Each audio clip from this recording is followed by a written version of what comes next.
a hablar sobre manejo del shock hipovolémico. La doctora Nitza Butrica es una joven profesional, ginecobstetra, graduada en la Universidad Nacional Mayor de San Marcos. Es miembro adscrito de la Sociedad Peruana de Ginecobstetricia, es médico asistente del Hospital San Bartolomé, donde hizo residencia, y también es médico actual en la Clínica San Felipe y en la Clínica TESA. Doctora, tiene 25 minutos. Doctora Nitza.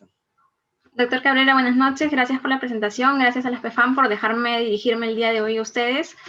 El tema que voy a tratar, ya para cerrar todo este capítulo de hemorragias en el embarazo, es el manejo del shock hipovolémico. Cada día aproximadamente mueren 830 mujeres por día de hemorragia obstétrica, a pesar de que la la mortalidad materna ha disminuido.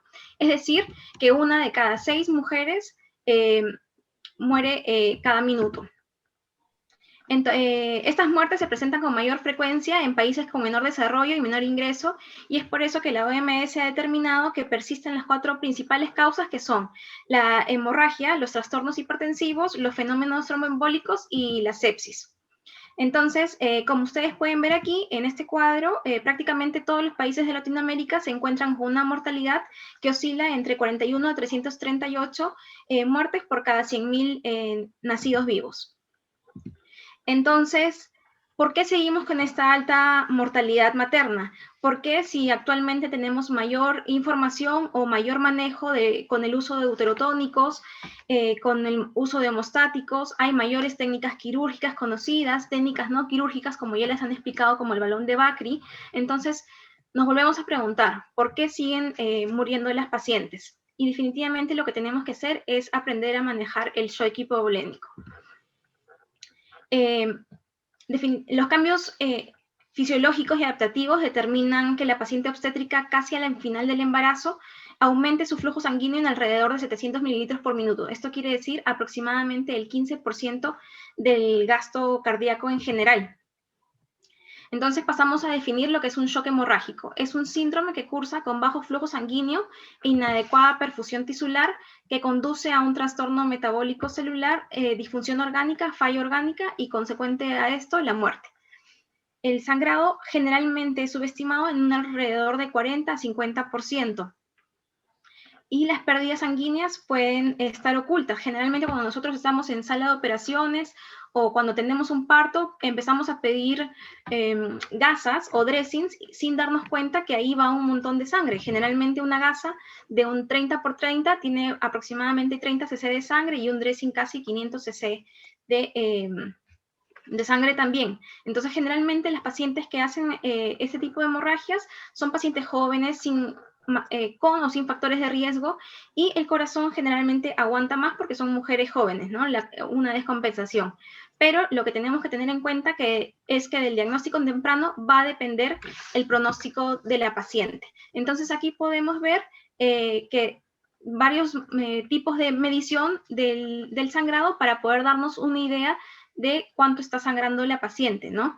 Pero tenemos que tener en cuenta que si solamente nos basamos en métodos de estimación visual, podemos cometer muchos errores. Y es así que la COG en el 2019 presenta un comité de opinión en el cual nos dicen que si nosotros solamente nos basamos en la estimación visual, pues va a haber una diferencia con lo que realmente está pasando de aproximadamente el 30 a 40%, ¿no? Y lo que ellos indican es poder realizar varias simulaciones cada 6 meses generalmente para poder entrenar mejor el ojo y mejorar de esta manera las estimaciones.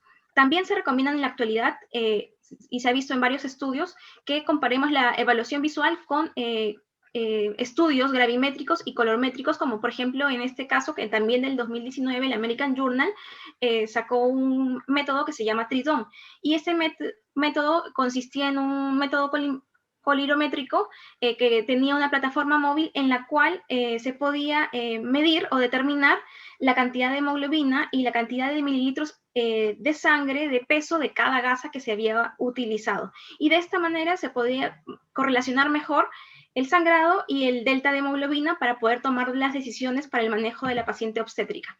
Entonces, la hemorragia obstétrica es grave hasta que se resuelva. no importa si es que la paciente sangró 2 litros, 5 litros, la hemorragia es grave hasta que podamos resolver, la paciente haya dejado de sangrar y ya esté, en todo caso, en su habitación o en la unidad de cuidados intensivos donde vaya a corresponder.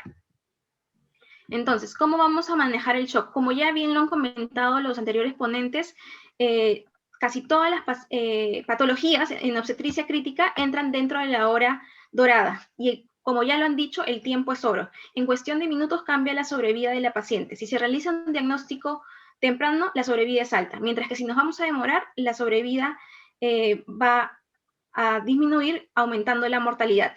Entonces, el punto final de la hemorragia obstétrica es la coagulación intravascular diseminada. Y al inicio de la hora dorada se tienen dos fenómenos importantes.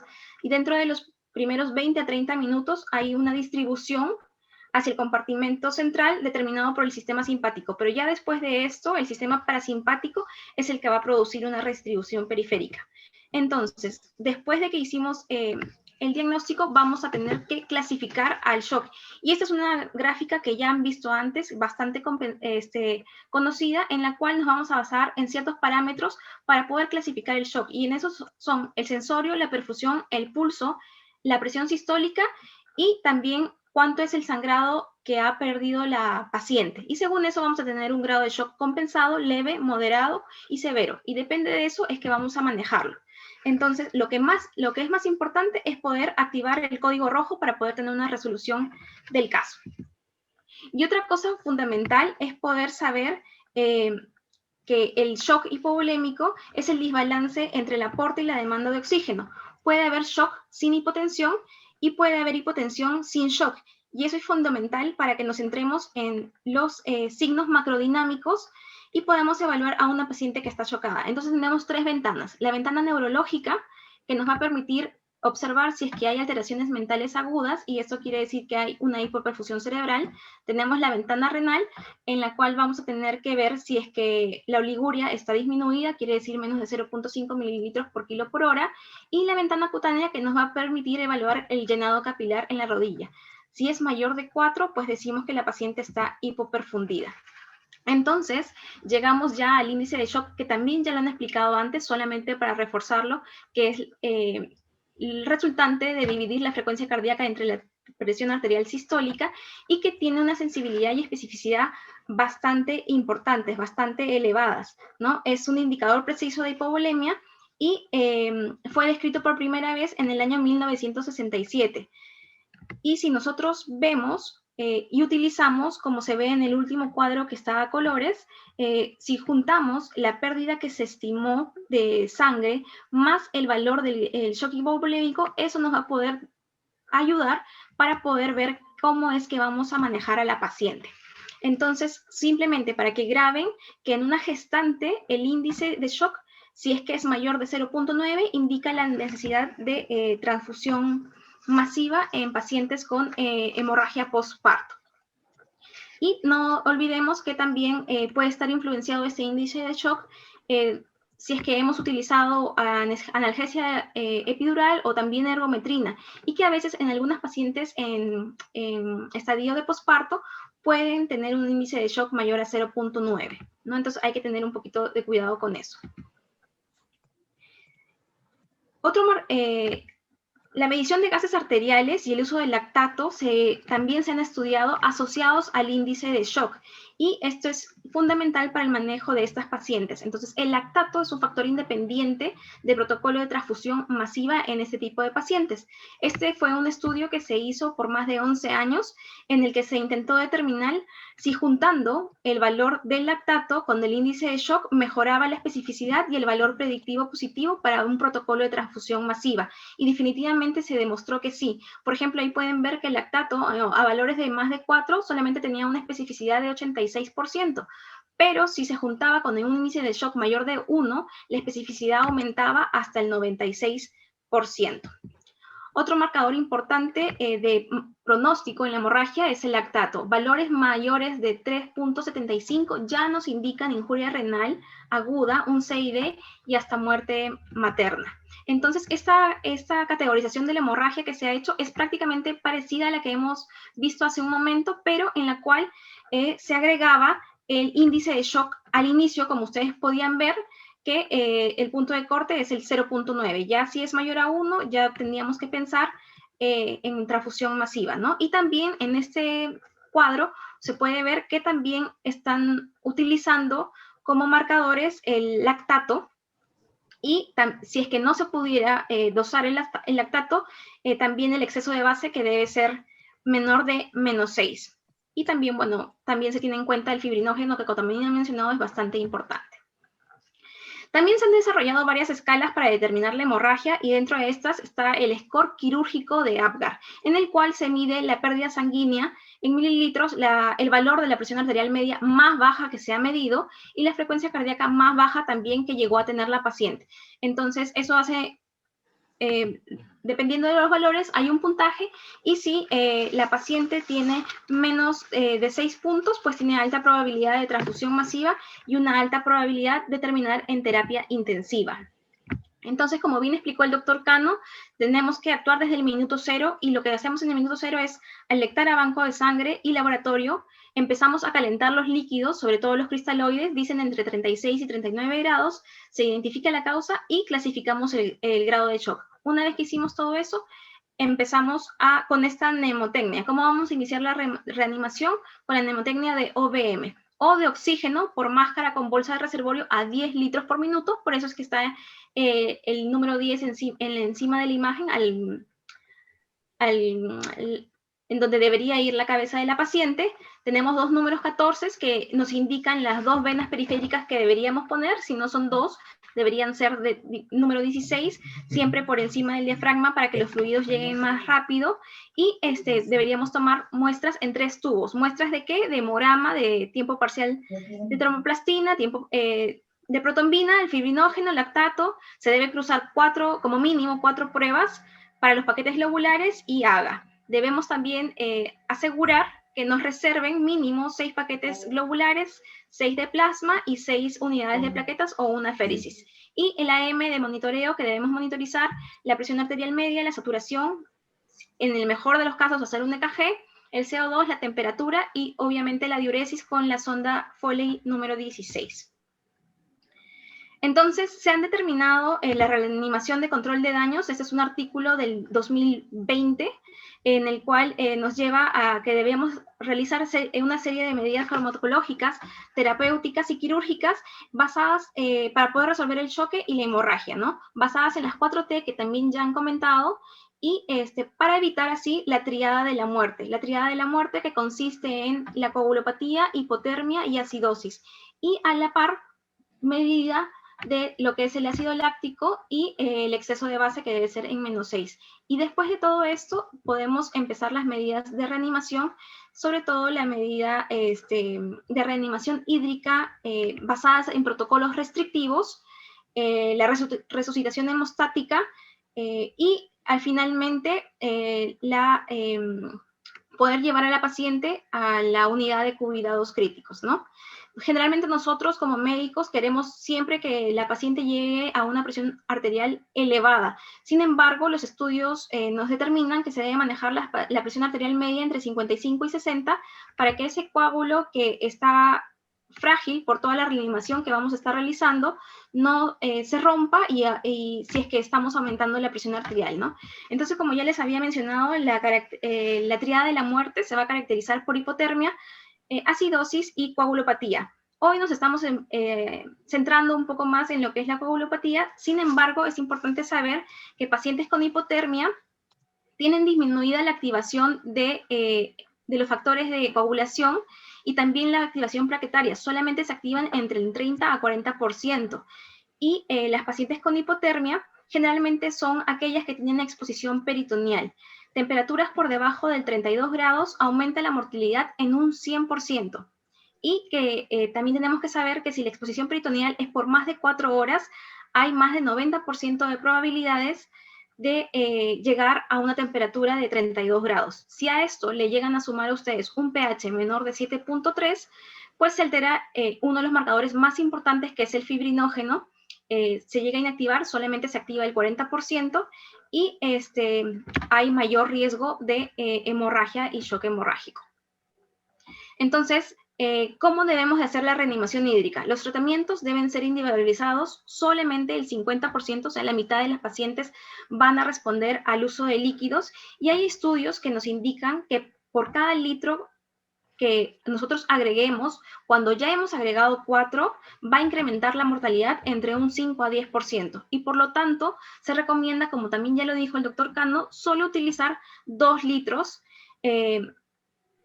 y si no, en bolos de 200 a 500 mililitros, ¿no? Y siempre corroborando que mejore el retorno venoso y el volumen sistólico. La primera línea siempre van a ser los cristaloides y deben ser balanceados. La temperatura alrededor de 36 grados, como ya les mencioné, para no perpetuar esta triada de la muerte. No se deben utilizar coloides porque hay alteración ya en una paciente obstétrica a nivel del endotelio por el estado procoagulante que conlleva esta. Se van a liberar más citoquinas, aumenta la permeabilidad vascular y hay mayor riesgo de edema pulmonar si es que utilizamos los coloides. Y también, si es que utilizamos coloides, lo que puede generar es un aumento falso del fibrinógeno, ¿no? Entonces, lo que debemos buscar con esta hidratación es unas cuantas metas: que la presión arterial sistólica esté entre 80 a 100, que el llenado capilar sea menor de 5 segundos, que haya pulso radial palpable y que se haya restaurado el sensorio.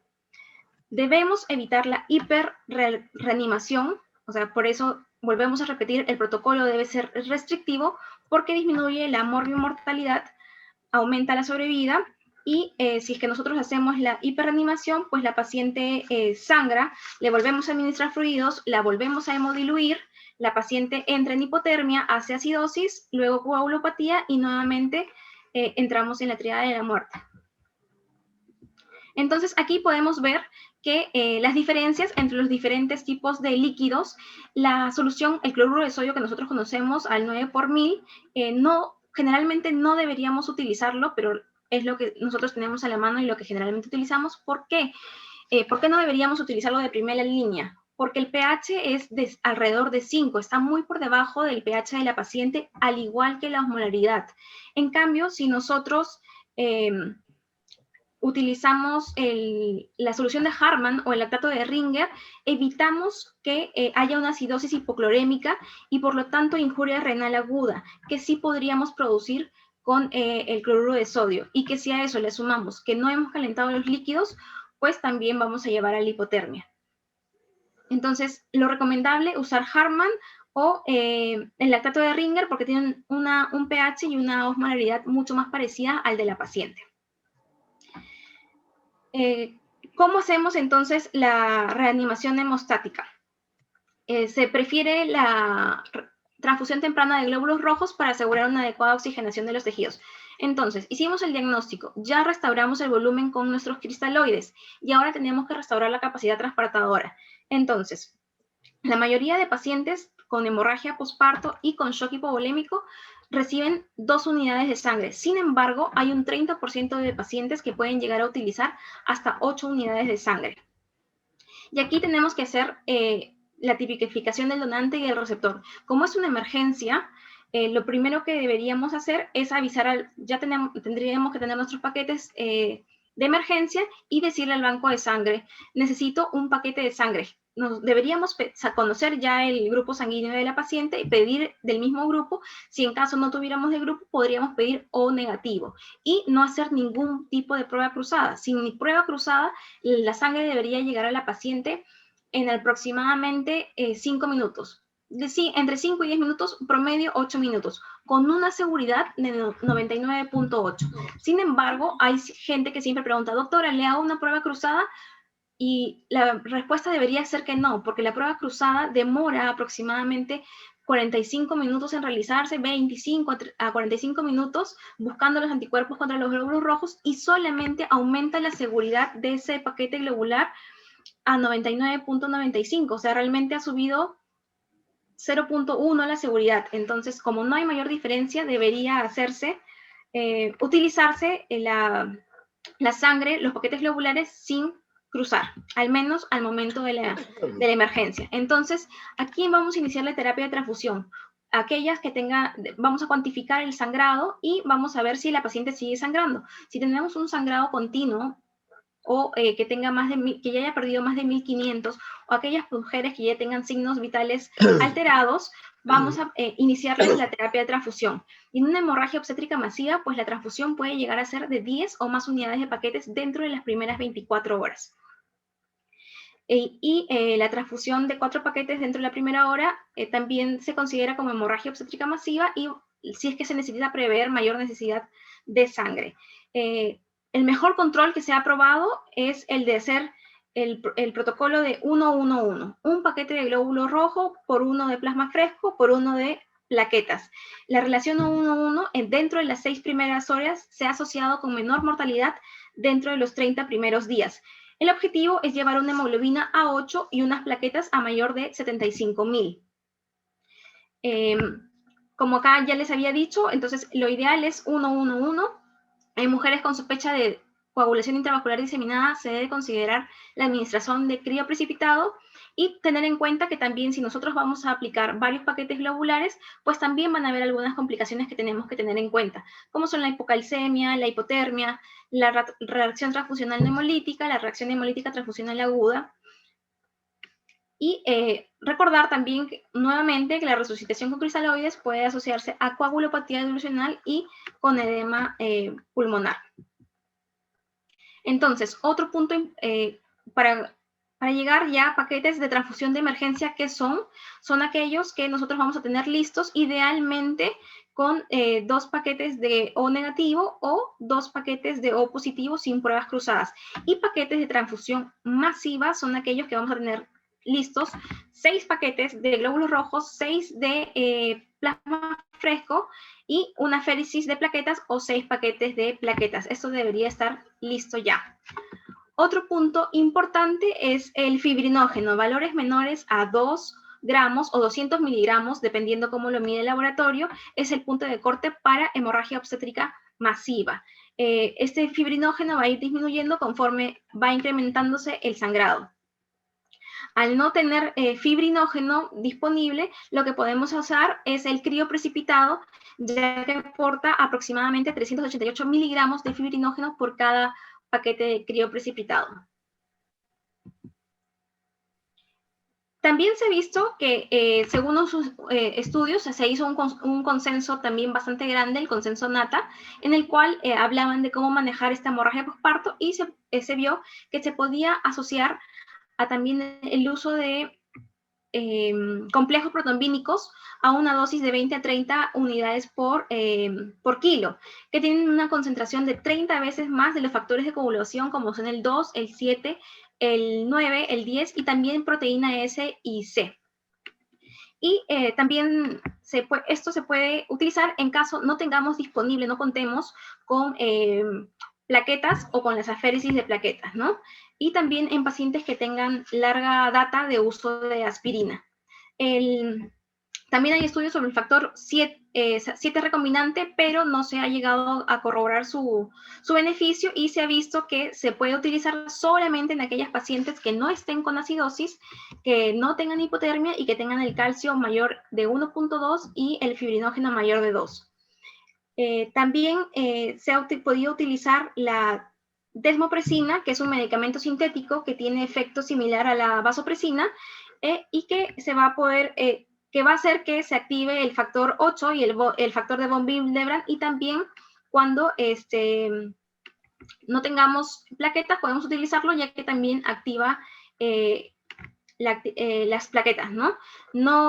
Sin embargo, no es de uso no se puede usar de forma rutinaria y no se puede conseguir de manera tan sencilla.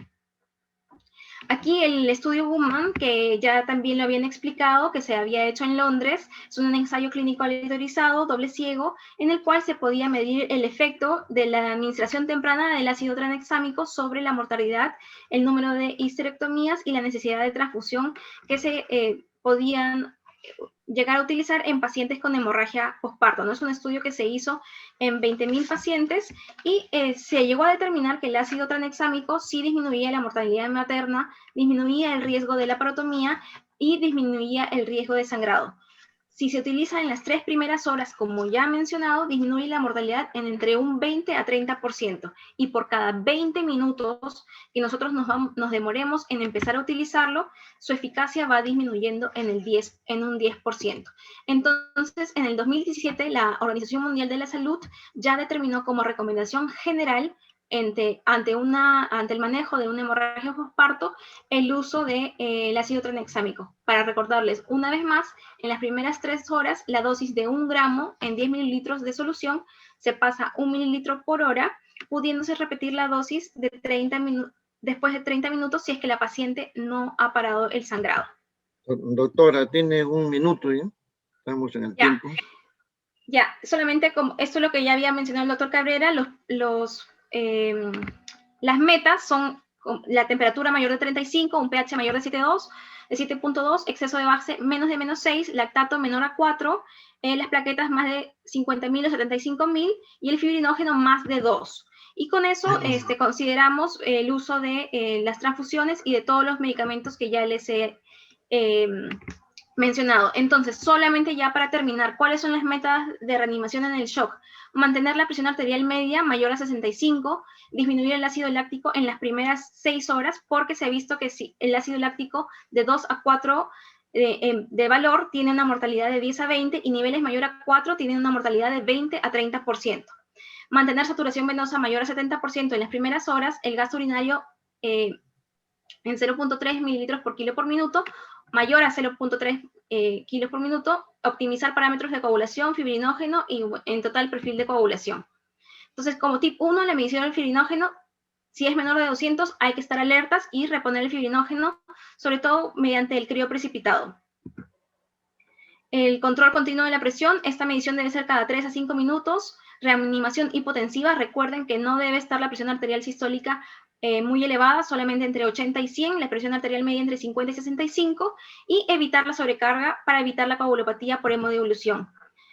Después, implementar activadores de transfusión, estimación del sangrado, si es más de 1500, empezar ya la transfusión masiva, evaluar el índice de shock y iniciar la transfusión con los paquetes de emergencia que deberían ya tener preparados. Relación 1-1 versus 1-2, realmente 1-1, no hay diferencias en la mortalidad, pero sí se ha visto que, como ya les había mencionado, mejora la sobrevida el 1-1. Entonces, hay que preguntarse, ¿dónde ustedes tienen paquete de sangre de emergencia? Eso es lo que deberían tener en todas las unidades, por lo menos en todos los bancos de sangre.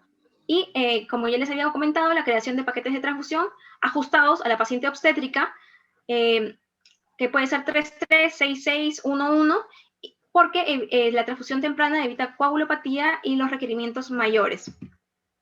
Y como último tip, el uso temprano de ácido tranexámico, no lo olviden, 1 gramo endovenoso dentro de la primera hora, de ser posible, dentro de los 10 primeros minutos. Y eso es todo. Muchas gracias. Ya. Muchas gracias, doctora Nixa Butrica, por su presentación. Muchas gracias. A continuación vamos a